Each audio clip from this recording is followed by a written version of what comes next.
오늘 나누실 하나님의 말씀은 요한일서 3장 1절에서 3절 말씀입니다. 보라, 아버지께서 어떠한 사랑을 우리에게 베푸사 하나님의 자녀라 일컬음을 받게 하셨는가. 우리가 그러하도다. 그러므로 세상이 우리를 알지 못함은 그를 알지 못함이라.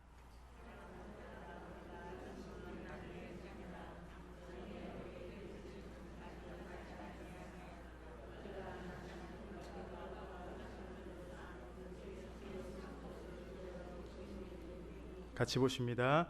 주를 향하여 이 소망을 가진 자마다 그의 깨끗하심과 같이 자기를 깨끗하게 하느니라. 아멘. 할렐루야. 제가 한번 금요 설교 때 제가 학생부 때 무서우셨던 우리 전도사님이 한 분 계셨다고 한번 나눈 적이 있었습니다.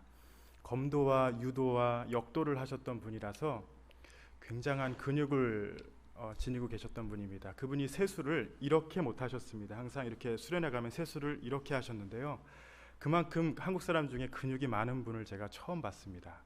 그리고 20년 동안 브라질에 사시면서 강도를 한 번도 안 만나셨다고 그렇게 하셨는데, 제가 그런 분 밑에서 성경 공부를 처음 시작을 했습니다. 그래서 토요일 저녁에 참석을 안 하면은 주일에 정말 크게 혼났었고 해가지고 토요일 날 학생들이 항상 30명씩 모여서 성경 공부를 했는데, 이 전도사님께서 암송을 시키셨습니다. 성경을 한 절씩 꼭 외우게 하셨고, 그리고 그 구절을 중심으로 성경 공부를 1시간 동안 하셨습니다. 굉장히 좀 힘들었던 시간이었지만 그때는 지금 생각해 보면요, 너무나도 감사하고 저에게는 귀한 그런 훈련의 시간이었고, 하나님 안에서 살아가는 그 가운데에 정말 풍성한 그 말씀을 저에게 채워주셨던 그런 시간이었습니다. 그 당시에 암송을 처음 시키셨던 부분이 바로 요한일서였습니다.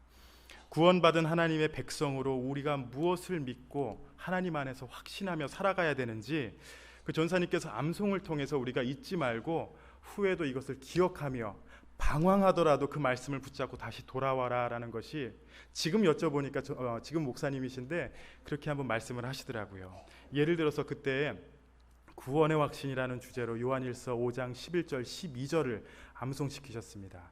또 증거는 이것이니 하나님이 우리에게 영생을 주신 것과 이 생명이 그의 아들 안에 있는 그것이니라. 아들이 있는 자에겐 생명이 있고 하나님의 아들이 없는 자에게는 생명이 없느니라. 이거를 붙잡고 너희가 구원이 흔들리지 말라 라고 그렇게 가르치셨고요. 또 사죄의 확신이라고 요한일서 1장 9절 말씀이 있었습니다. 만일 우리가 우리 죄를 자백하면 그는 미쁘시고 의로우사 우리 죄를 사하시며 우리를 모든 불의에서 깨끗하게 하실 것이요. 아마 내비게이터 성경 공부를 공부하셨으면요, 이 구절들이 어느 부분에서 나오는지 잘 아실 것입니다. 이와 같이 사도 요한은요, 요한일서를 통해 성도들에게 선포하는 핵심 주제가 무엇이었냐면은 그리스도인으로서 확신을 가지고 생활하라. 그냥 물 흘러가듯이 교인들이 해나가는 것을 그냥 따라가는 것이 아니라 그리스도 안에서 개인적인 그 삶에 주님을 만나고 그 안에서 확신을 가지고 살아가라라는 것이 바로 사도 요한의 목표였습니다. 요한일서 5장 13절 말씀입니다. 내가 하나님의 아들의 이름을 믿는 너희에게 이것을 쓰는 것은 너희로 하여금 너희에게 영생이 있음을 알게 하려 함이라. 아멘. 오늘 말씀은요, 사도 요한이 주장하는 이 그리스도인으로서의 확신, 이 가운데에 특별히 하나님께서 우리에게 도대체 어떠한 사랑을 주셔서 우리로 하나님의 자녀라고 일컬음을 받았는지, 또 주를 향한 소망을 가진 자가 어떤 삶을 살아야 하는지에 관해 말씀하고 있습니다. 사실 하나님의 사랑하면요, 너무나도 당연하게 생각하고 너무나도 많이 들어서 그래 하나님의 사랑이지 라고 대충 들을 때가 있지만, 오늘 요한일서의 말씀을 통해서 이 사랑을 다시 한번 바라보며 감사하며 하나님 앞에 영광 돌리는 귀한 시간이 되시기를 바랍니다. 첫 번째로 사도 요한은 1절을 통해서 우리가 어떠한 존재인가를 보여주고 있습니다. 1절 말씀입니다. 보라, 아버지께서 어떠한 사랑을 우리에게 베푸사 하나님의 자녀라 일컬음을 받게 하셨는가. 우리가 그러하도다. 그러므로 세상이 우리를 알지 못함은 그를 알지 못함이라. 아멘. 이 말씀은요, 예수 안에서 지금 우리의 위치를, 우리의 존재를 확실하게 보여주고 있는 그런 구절입니다. 우리가 누구인가라는 질문을 할 수 있습니다. 그렇다면 1절에서 이렇게 대답합니다. 우리는 하나님의 자녀로 일컬음을 받았다라고 대답합니다. 그리고 어떻게 우리가 하나님의 자녀가 되었는가라는 질문이 있다면은 하나님께서 사랑을 베푸셔서 자녀가 된 것입니다 라고 말합니다. 하나님의 자녀가 된 것은 우리의 노력도 아니고요, 우리가 무엇이 잘난 게 있어서 된 것이 아니라 오직 하나님의 은혜요, 그 하나님의 사랑이 먼저 우리에게 다가오셔서 우리가 하나님의 자녀가 된 줄로 믿습니다. 그런데 1절 말씀을 한번 자세히 보시면요, 사랑이란 단어가 나오는데 그 바로 전에 어떠한 사랑이란 표현을 사도 요한이 사용을 했습니다. 우리 영어부에서 사용하는 ESV 성경을 보면요, 이 어떠한 사랑을 What kind of love라고 나와 있습니다. 요한이 말하는 이 어떠한 사랑은 무슨 뜻이냐면요, 인간이 측량하기 어려울 정도로 놀랍고 엄청난 그 사랑을 말하는 것입니다. 어느 신학자가 이런 표현을 썼습니다. 어떠한 사랑이란 외국에서 온 것이라는 뜻을 담고 있는데 이것은 이질적이고 놀랍고 신기한 그런 사랑이라는 것이다. 하나님께서 독생자를 십자가에 내어주신 것은 세상에서 그 유래를 찾아볼 수 없는 가장 독특하고 이질적이고 놀랍고 신기한 사랑이기 때문이다. 사실 우리가 하나님의 그 사랑을요, 우리의 말로, 우리의 이론으로 정확하게 딱 설명을 해서 이게 답니다, 우리의 말로 어떻게 설명할 수 없는 그런 사랑입니다. 우리가 상상할 수 없는, 이해할 수 없는 그런 엄청난 사랑을 말하는 것이 오늘 사도 요한이 표현한 어떠한 그 사랑, 바로 이 사랑을 말하는 것입니다. 마태복음 8장을 보시면요, 예수님께서 바람과 바다를 잔잔하게 하시는 그 사건이 나옵니다. 그때 사람들이 예수님의 기적을 보고 이렇게 표현을 했습니다. 8장 27절입니다. 그 사람들이 놀랍게 여겨 이르되 이가 어떠한 사람이기에 바람과 바다도 순종하는가 하더라. 여기서 말하는 놀라움도 그 어떤 일의 경이로움과 놀라움으로 일이 어떻게 이루었는지를 정말 그 놀랄 때 표현하는 그 표현을 여기서 사용을 했습니다. 그리고 우리가 너무나도 잘 아는 요한복음 3장 16절에 하나님이 세상을 이처럼 사랑하사, 여기서 이처럼 또한 놀라움을 표현하는 그 단어입니다. 죄로 인해 멸망을 받아 마땅한 이 죄인들을 구원하시기 위해 하나님께서 독생자를 보내시기로 작정하시고 그 아들을 십자가에서 죽게 하신 그 하나님의 사랑이 얼마나 풍성하고 또 큰 것인가를 보여주기 위하여 오늘 본문 1절에서 사도 요한이 이 단어를 사용한 것입니다. 보라, 아버지께서 어떠한 사랑을 우리에게 베푸사 하나님의 자녀라 일컬음을 받게 하셨는가. 이 어떠한 사랑이, 이 놀라운 사랑이, 세상에서 유례가 없는 그런 가장 독특한 사랑을 하나님께서는 우리에게 베푸셔서 바로 저와 여러분이 하나님의 자녀로 일컬음을 받았다라는 것입니다. 바로 이것이 우리의 존재입니다. 바로 이것이 우리가 지금 영적으로 처해 있는 우리의 위치인 것입니다. 1절 말씀을 다시 한번 보시면요, 보라, 아버지께서 어떠한 사랑을 우리에게 베푸사. 이 우리에게 베푸사라는 단어는요, 완료형입니다. 이미 그 사랑을 주셨다라는 것입니다. 너희가 잘하면 이 사랑을 주겠다, 너희가 내 말을 잘 들으면은 너희에게 이 사랑을 주겠다라는 것이 아니라 우리에게 베푸셨고 완료되었다라는 것입니다. 우리가 그 사랑을 이미 받은 상태로 계속 남아있다라는 그런 의미입니다. 우린 때론 하나님의 사랑을, 하나님 나에게 나타내 주소서, 좀 보여주세요, 좀 뭔가 역사가 일어나서 정말 내가 하나님의 사랑을 받고 있다라는 그것을 좀 보여주세요 라고 좀 투정을 부릴 때가 있습니다. 기도할 때 우리가 그렇게 많이 할 때가 있습니다. 무엇인가 내 삶에 불만이 있고 잘 안 되는 것 같으면은 혹시 하나님의 사랑이 나를 멀리하는 게 아닌지, 아니면 그 사랑이 좀 식은 것인지 우리가 이렇게 의심할 때가 있습니다. 사실 저는 가끔 이렇게 의심하며 살았습니다. 그런데요, 하나님의 사랑은 절대 변하지 않는 사랑입니다. 이미 그 사랑이 구원받은 우리에게 이미 주어졌기 때문입니다. 완료된 사랑입니다. 하나님께서는 우리가 그 사랑 안에서 누리며 주님과 함께 교제하며 그 안에서 우리가 기쁨의 삶을 누리기를 원하신다는 것입니다. 이 말씀을 확신하며 우리가 하나님 앞에 나아가 기도할 때요, 하나님, 내 삶에 하나님의 사랑을 나타내소서, 내가 나에게 하나님의 사랑을 더 주소서, 이렇게 기도하는 것이 아니라, 하나님, 나에게 이미 베푸신 그 사랑을 내가 깨닫고 바라보고 내가 그 사랑 안에 거할 수 있도록 나를 인도하여 주시옵소서라고 우리의 기도가 바뀌고, 이런 기도의 제목으로 말미암아 하나님께서 우리를 더욱더 풍성하신 삶으로 인도해 주실 줄로 믿습니다. 두 번째로 2절 말씀을 보시면요, 우리가 이 놀라운 사랑 안에서 현재와 그리고 미래의 어떠한 신분인지 다시 한번 말해줍니다. 2절 말씀을 보시겠습니다. 사랑하는 자들아, 우리가 지금은 하나님의 자녀라. 장래에 어떻게 될지는 아직 나타나지 아니하였으나 그가 나타나시면 우리가 그와 같을 줄을 아는 것은 그의 참모습 그대로 볼 것이기 때문이니. 이 2절 말씀에 중요한 두 단어가 나오는데요, 바로 지금 그리고 아직이라는 단어입니다. 하나님의 자녀는요, 지금 바로 이미 구원받은 하나님의 자녀로서 하나님 앞에서 의인입니다. 그렇지만 아직은요, 완전한 의인이 아니라는 뜻입니다. 참 이해하기 힘든 그런 설명이에요. 그렇지만 영어로 보시면요, already 아니면은 already 그리고 yet 이란 단어를 씁니다. 신학적으로 굉장히 중요한 두 단어입니다. 그리고 하나님의 나라를 설명할 때에 굉장히 많이 사용되는 이 두 단어인데, 하나님의 나라는 예수 그리스도께서 이 땅에 오심으로 이미 지금 있지만 동시에 재림하실 때 완성될, 아직 완성되지 않는 나라라는 것입니다. 그러니까 우리의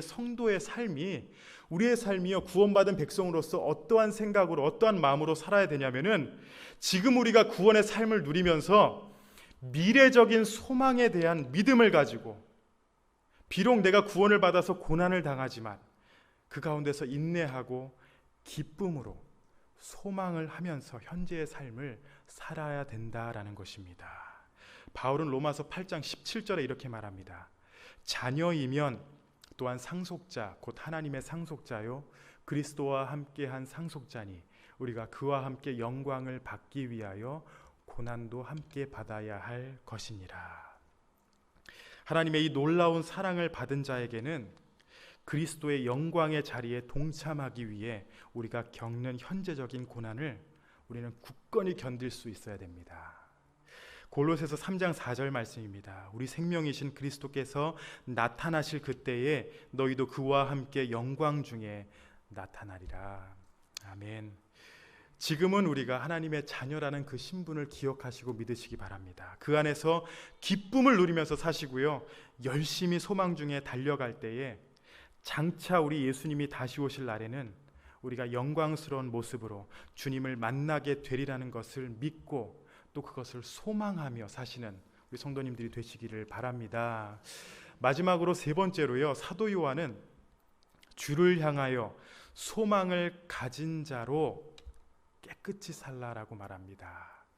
3절 말씀입니다. 주를 향하여 이 소망을 가진 자마다 그의 깨끗하심과 같이 자기를 깨끗하게 하느니라. 아멘.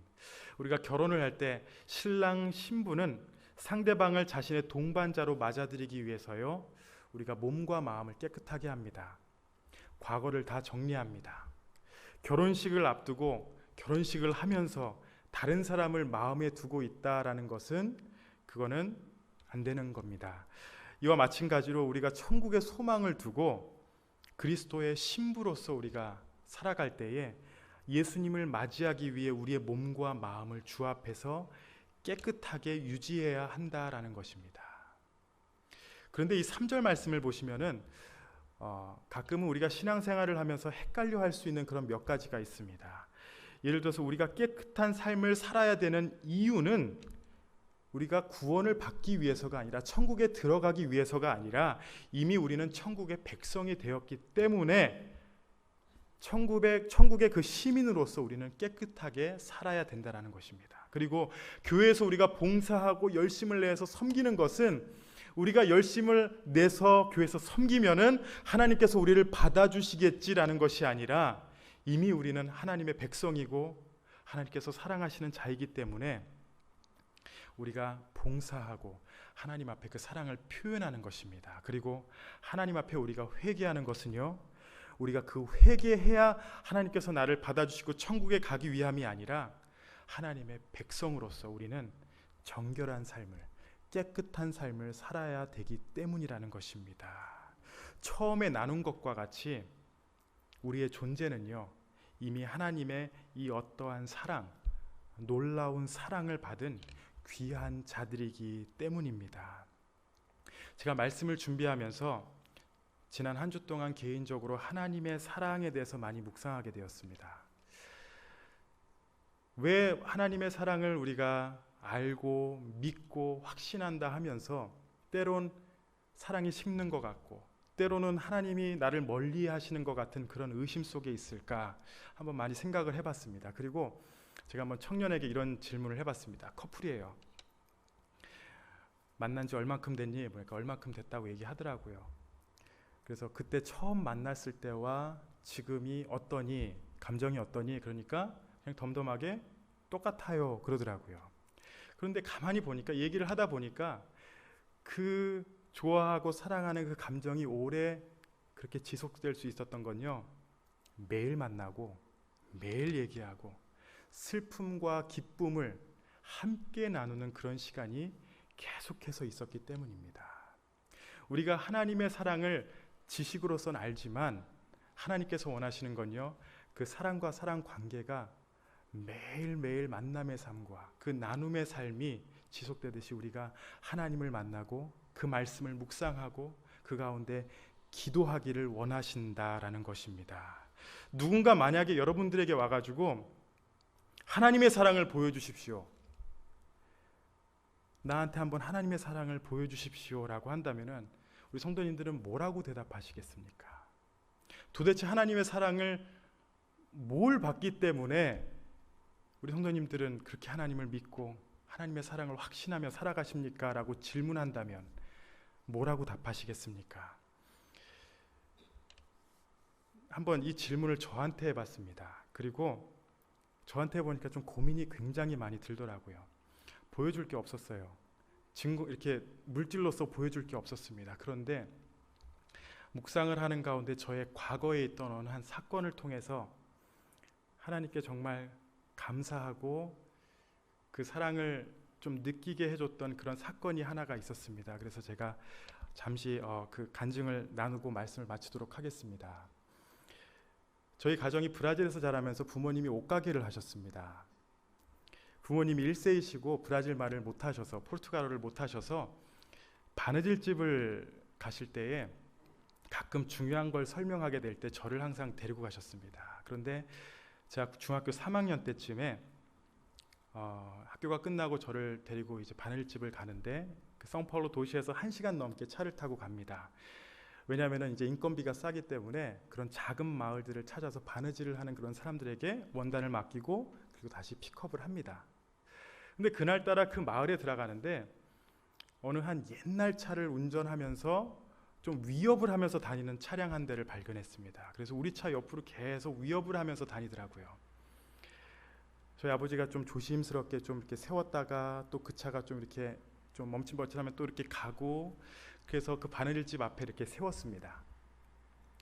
그래서 나와서 저하고 저희 어머니가 나와서, 아버지는 차에서 대기하고 계시고 저와 어머니가 이렇게 문 앞에 서 있고 벨을 누르고 잠시 기다리는데 아무도 안 나오더라고요. 근데 그때 그 차가 다시 한번 돌고서 우리 뒤를 어마어마한 소리를 내면서 계속 지나가는데, 그때 이 건너편에 있던 어느 아가씨 한 명이 집에서 정말 알고 있는 모든 욕을 하면서 그 차를 향해 나와서 그 차를 향해 5발의 총을 쏘게 됩니다.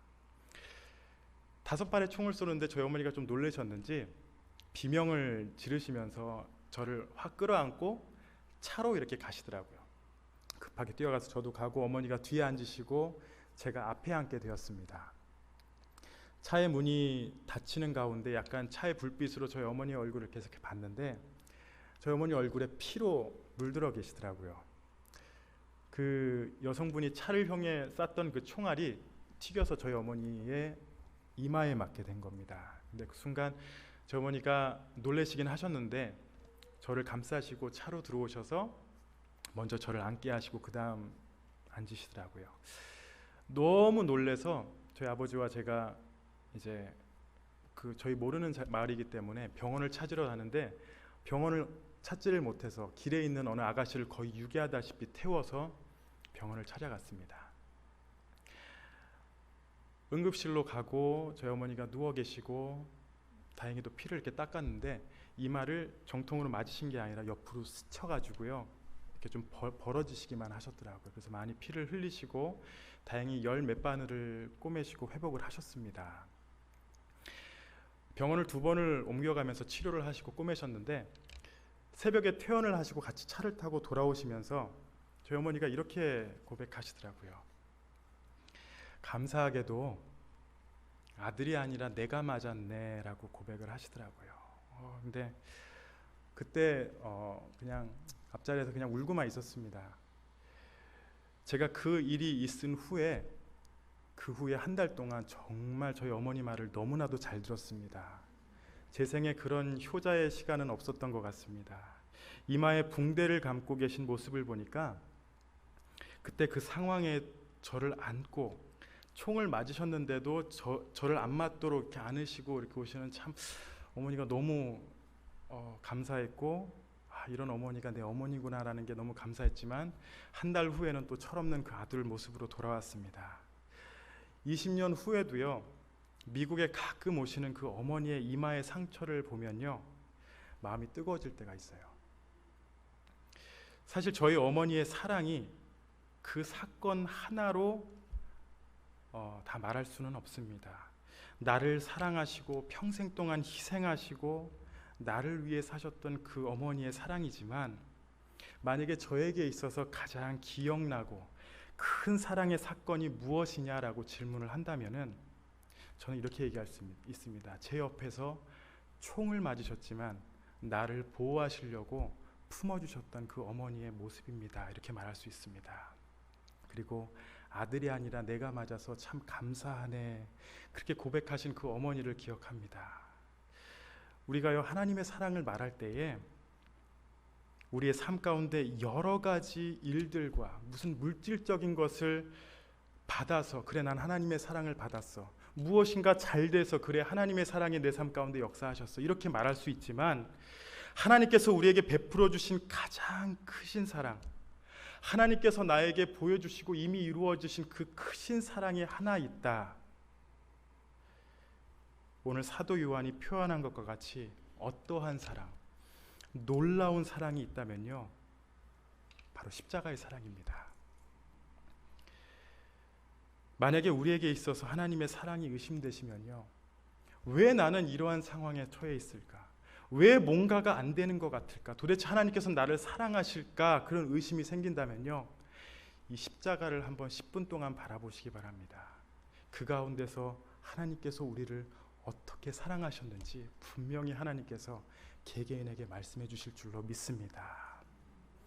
우리는 이미 이 놀라운 사랑을 받은 사람들이고요 구원의 삶을 살면서 천국의 소망을 가지고 살고 있습니다. 자신의 아들을 내어준 그 이상의 사랑을 구하십니까? 우리가 예수 안에서 어떠한 존재이고 그 사랑으로 우리가 지금 어떠한 삶을 누리고 있는지 우리가 영의 눈을 떠서 그 사랑에 감사하고 그 안에서 우리가 기쁨과 감사의 삶을 사신 우리 모든 성도님들이 되시기를 바랍니다. 한번 새벽 기도에 나와서 제가 그냥 멍하니 십자가만 한번 바라본 적이 있습니다. 때로는 이 십자가가요 너무나도 장식품이 되어버렸습니다. 그냥 심플한 목걸이로 우리가 많이 사용할 때가 있습니다. 그런데 우리에게 가장 큰 사랑의 표현은 바로 이 십자가의 사랑임을 기억하시고 그냥 교회에 나와서 앞에 걸려있는 십자가가 아니라 이 십자가를 통해서 하나님의 그 크신 사랑에 감사하며 이 자리가 하나님을 통해서 귀하고 복된 자리가 되시고 누리시는 우리 모든 성도님들이 되시기를 예수님의 이름으로 축복합니다.